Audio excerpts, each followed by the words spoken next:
नमस्कार.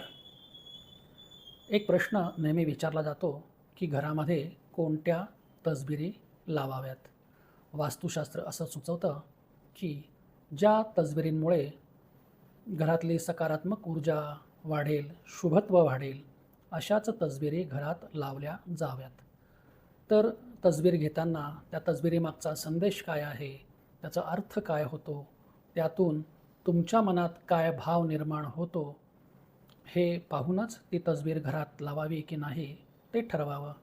जसं काही युद्धाची दृश्य आहे, कोणी युद्धभूमीत मरण पावला आहे अशी चित्र, स्त्री पुरुषांची नग्न चित्र, देवी देवतांची किंवा तपस्व्यांची लीला दाखवणारी किंवा अ, काही चुकीच्या गोष्टी घडल्या आहेत त्याची चित्र, घरातील वारलेल्या व्यक्ती की ज्यांचं खऱ्या अर्थानं दुःखद निधन झालं आहे आणि त्यांना पाहण्यामुळे, वारंवार पाहण्यामुळे जाणाऱ्या-येणाऱ्याच्या मनातील दुःखद भावना आणखीन वाढणार आहेत.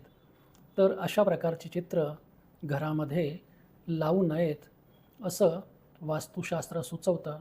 कारण या चित्रांमुळे घरातील नकारात्मक ऊर्जा वाढते. हरिओम.